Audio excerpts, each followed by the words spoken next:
വളരെ അടുത്ത ദിവസങ്ങളിലാണ് ശ്രീകണ്ഠൻ നായർ കുറച്ചൊരു മാന്യമായ ഒരു വീഡിയോ ചെയ്യുന്നത്. എന്ന് പറഞ്ഞാൽ നേരത്തെ ചെയ്ത വീഡിയോകൾ മാന്യമല്ലെന്നല്ല, വിഷയങ്ങൾ അത്ര മാന്യമല്ല. അത് വെള്ളാപ്പള്ളി ആര് എന്ത് പറഞ്ഞു, പിന്നെ അതുപോലെ പിന്നെ ശബരിമല കൊള്ള തീർച്ചയായിട്ടും ചർച്ച ചെയ്യേണ്ടതാണ്. പക്ഷെ അത് തന്നെ ഒരുപാട് ദിവസം ചർച്ച ചെയ്തു. ആയിക്കോട്ടെ, അത് ചർച്ച ചെയ്യേണ്ട ഒരു വിഷയം തന്നെയാണ്.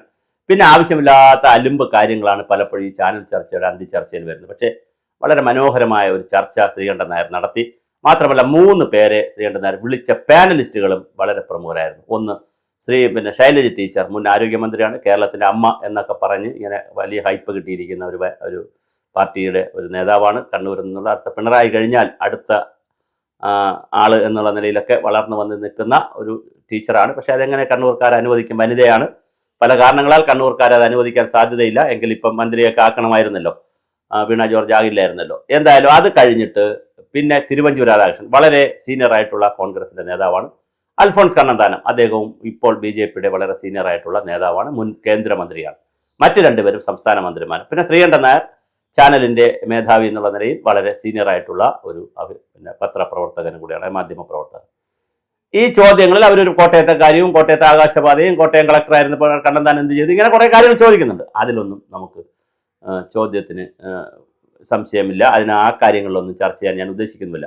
കണ്ണന്താനം, അൽഫോൺസ് കണ്ണന്താനം അതുപോലെ ശൈല ടീച്ചറോട് ഒരു ചോദ്യം ചോദിക്കുന്നുണ്ട്. നിങ്ങൾ ഏറ്റവും കൂടുതൽ ആളുകളെ കൊന്ന ഒരു പാർട്ടി, അല്ലെങ്കിൽ കേരളത്തിലാവട്ടെ ലോകത്തെവിടെയാകട്ടെ, നിങ്ങൾ സ്റ്റാലിൻ്റെ റഷ്യയിലും ചൈനയിലും ടിയാൻമെൻ സ്ക്വയറിലും ഒക്കെ ധാരാളം ആളുകളെയും ക്രിസ്ത്യാനികളെയും ഉത്തര കൊറിയയിലും ഒക്കെ കൊന്ന ഒരു പാർട്ടി എന്നുള്ള നിലയിൽ നിങ്ങൾ ഇവിടെ വന്നിരുന്ന് ക്രിസ്ത്യൻ സ്നേഹം കാണിക്കരുതേ എന്നൊക്കെ പറഞ്ഞു. ആ വിഷയവും ഞാനിവിടെ ചർച്ചയ്ക്ക് വെക്കുന്നില്ല. അത് സാന്ദർഭികമായി ഞാൻ പറഞ്ഞു എന്നേ ഉള്ളൂ. പക്ഷെ വേറെ അൽഫോൺസ് കണ്ണന്താനം ഉയർത്തുന്ന വേറെ 3 ചോദ്യങ്ങളുണ്ട്. ദയവായി ഈ ചോദ്യങ്ങളെ ശ്രീകണ്ഠൻ നായർ ഒന്ന് വിപുലപ്പെടുത്തണം. അതിനാണ് നമ്മൾ ഈ വീഡിയോ ചെയ്യുന്നത്. ഈ ചോദ്യങ്ങൾ വളരെ പ്രമുഖമായ ചില ചോദ്യങ്ങളാണ്. പ്രത്യേകിച്ച് തെരഞ്ഞെടുപ്പും കൂടി വരുന്നത്. പഞ്ചായത്ത് തെരഞ്ഞെടുപ്പിൽ അത് ചർച്ച ചെയ്തില്ല. ആ പഞ്ചായത്ത് തെരഞ്ഞെടുപ്പ് കൂടുതൽ ചർച്ച ചെയ്ത് രാഹുൽ മാങ്കുട്ടവും അതുപോലെ തന്നെ CPI-CPM തർക്കവും PM ശ്രീയിൽ ഒപ്പുവെച്ചതും പിന്നെ അയ്യപ്പനും ഒക്കെയാണ് ചർച്ച ചെയ്തത്. പിന്നെ പിണറായി വാങ്ങുന്ന 1 കോടി 10 ലക്ഷത്തിന്റെ കാർ, ഇങ്ങനെ കുറെ വിഷയങ്ങളാണ് ചർച്ച ചെയ്ത് പോയത്. ആവശ്യമില്ലാത്ത അശ്ലീല വിഷയങ്ങളാണ് മുഴുവൻ. അപ്പോൾ സാമ്പത്തിക പ്രതിസന്ധി നിൽക്കുമ്പോൾ ഇത്രയും വലിയ കാർ എന്തിനെന്നുള്ളത് ഏറ്റവും വലിയ അശ്ലീലമാണ്. അങ്ങനെയുള്ള അശ്ലീല കാര്യങ്ങളാണ് കൂടുതൽ ചർച്ച ചെയ്തത്. പക്ഷേ കണ്ണന്താനം ഉയർത്തിയ 3 ചോദ്യങ്ങൾ വളരെ പ്രമുഖമാണ്. ഒന്നാമത്തെ ചോദ്യം, 100 വർഷങ്ങൾ കഴിഞ്ഞ ഒരു ഡാം 5 ജില്ലകളിലെ ജനങ്ങളിൽ 10-50 ലക്ഷം വരുന്ന ജനങ്ങളുടെ ഭീതിയായി നിൽക്കുന്ന, അവർക്ക് ഉറങ്ങാൻ കഴിയാത്ത ഉപ്പുതറയിലെയും ഇടുക്കിയിലെയും പിന്നെ നെടുങ്കണ്ടത്തെയും അതുപോലെ തന്നെ പിന്നെ മൂലമറ്റത്തെയും അങ്ങനെ തുടങ്ങിയെടുത്താൽ ആ മുല്ലപ്പെരിയാർ ഇടുക്കി ഡാമുകളുടെ താഴെ താമസിക്കുന്ന ലക്ഷക്കണക്കിന് ജനങ്ങൾ, അവിടെ നിന്ന് തുടങ്ങി അറബിക്കടലിന്റെ തീരം വരെ എത്തുന്ന എറണാകുളം ടൗണിലും ഒക്കെ താമസിക്കുന്ന, ആലുവയിലും ഒക്കെ താമസിക്കുന്ന വലിയൊരു ജനവിഭാഗത്തിന്റെ, കോട്ടയം, എറണാകുളം, ഇടുക്കി, പത്തനംതിട്ട തുടങ്ങിയ ആലപ്പുഴ തുടങ്ങിയ 4-5 ജില്ലകളിലെ ലക്ഷക്കണക്കിന് ജനങ്ങളുടെ ഒരു ബോംബ് എവിടെ നിൽപ്പുണ്ട്? നമ്മുടെ മുല്ലപ്പെരിയാർ എന്ന് പറയുന്ന സ്ഥലത്ത് നിൽപ്പുണ്ട്. അത് പൊളിച്ചു കളഞ്ഞോ, അല്ലെങ്കിൽ പുതിയ ഡാം കെട്ടിയോ, അല്ലെങ്കിൽ അതിനകത്ത് വാൽവ് കൊടുത്തോ, അല്ലെങ്കിൽ കുഴൽ കൊടുത്തോ, എന്ത് ചെയ്തിട്ടായാലും അത് സുരക്ഷിതമായി സംരക്ഷിക്കേണ്ട സമയം കഴിഞ്ഞില്ലേ? ഇത് കണ്ണന്താനം ഉയർത്തുന്ന വലിയൊരു ചോദ്യം. ഇത് കേരള സമൂഹം എന്തേ ചർച്ച ചെയ്യാത്തത്? 150 ദിവസമായി 200 ദിവസമായി കുറെ ആളുകൾ അവിടെ സമരം ചെയ്യുന്നു മുല്ലപ്പെരിയാറിന് വേണ്ടി. മുല്ലപ്പെരിയാറിന്റെ അടുത്തും ചെയ്യുന്നു, എറണാകുളത്തും ചെയ്യുന്നു. അവരൊരു സമിതിയൊക്കെ ഉണ്ടാക്കി, ടണൽ സമിതി എന്നൊക്കെ പറഞ്ഞു. ടണൽ വേണോ എന്നൊക്കെ, ടണൽ വേണോ ഡാം വേണോ എന്നൊക്കെ ഉള്ള കാര്യം വേറെ ചർച്ച ചെയ്യാം, സാങ്കേതികത്വമാണ്. പക്ഷെ എന്തായാലും സുപ്രീം കോടതിയിൽ കേസ് കിടക്കുന്നു. PJ ജോസഫിന്റെ മരുമകൻ ജോ ജോസഫിന്റെ ഒരു കേസ് കിടക്കുന്നു. വേറെ കുറച്ച് പേർ കേസ് കൊടുത്തിട്ടുണ്ട്. പക്ഷെ ഇത് പരിഹരിക്കണ്ടേ എന്ന് കണ്ണന്താനത്തിന്റെ ചോദ്യം ഒരു 1.5 ചോദ്യമാണ്. പക്ഷെ അപ്പോഴും ഒരു പ്രശ്നമുണ്ട്, ഒരു മറുചോദ്യം കൂടെ ഉണ്ട് അതിനകത്ത്. നാഷണൽ പാർട്ടി എന്നുള്ള നിലയിൽ BJP കേന്ദ്രം ഭരിക്കുകയാണ്.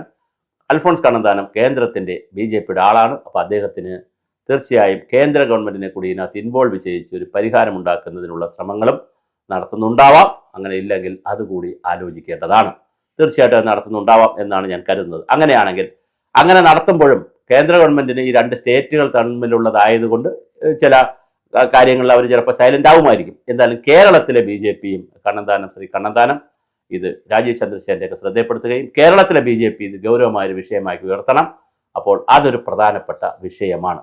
രണ്ടാമത് ശ്രീ കണ്ണന്താനം ഉയർത്തുന്ന മറ്റൊരു വളരെ വളരെ കാർഡിനലായിട്ടുള്ള വിഷയമാണ് 560 കിലോമീറ്റർ കൂടുതൽ വരുന്ന, 560 മുതൽ 90 വരെ കണക്ക് പറയുന്നത്. പക്ഷെ 560 ആണ്, പിന്നെ 90 വരെ പറയുന്ന പല സ്ഥലത്തെയും കണക്കുകൾ പല രേഖകളിലും പലതായിട്ടാണ് നടക്കുന്നത്.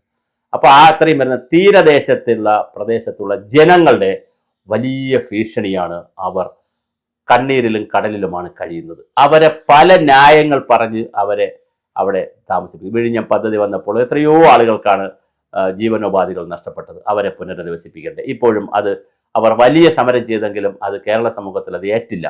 അവർ പാവങ്ങൾക്ക് കേസും വഴക്കുമായിട്ടൊക്കെ പോയതേ ഉള്ളൂ.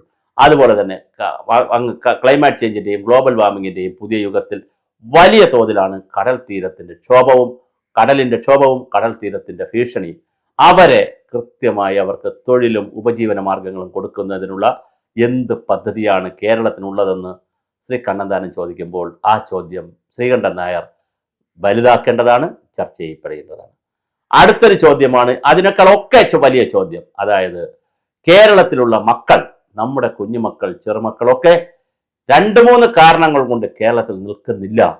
അവർക്ക് ഇവിടുത്തെ രാഷ്ട്രീയം മടുത്തു. അവർ വോട്ട് ചെയ്യുന്നില്ല. ഇപ്പോൾ യുവതികളാണ് ഏറ്റവും കുറച്ച് വോട്ട് ചെയ്തവർ. അവർ വോട്ട് ചെയ്തില്ല എന്ന് തന്നെ പറയാം. പുറം രാജ്യങ്ങളിലേക്ക് പോയാൽ അവർ പുറത്തു വരുന്നില്ല. അതിലും കണ്ണന്താനം ചില ഉദാഹരണങ്ങൾ പറയുന്നുണ്ട്. കാനഡയിലും അമേരിക്കയിലും യൂറോപ്പിലും ജർമ്മനിയിലും ഒക്കെ പോയാൽ കുട്ടികൾ പുറത്തു വരുന്നില്ല.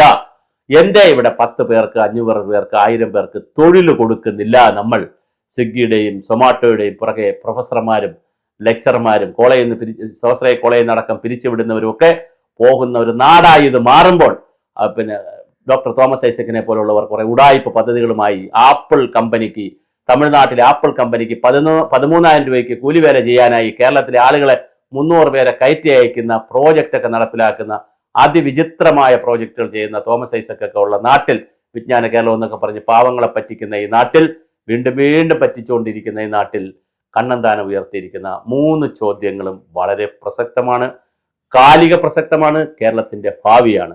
അതിന് ചേർത്ത് വായിക്കേണ്ട ശ്രീകണ്ഠൻ നായർ അവർ അതിന് ചേർത്ത് വായിക്കേണ്ട ചില കാര്യങ്ങൾ.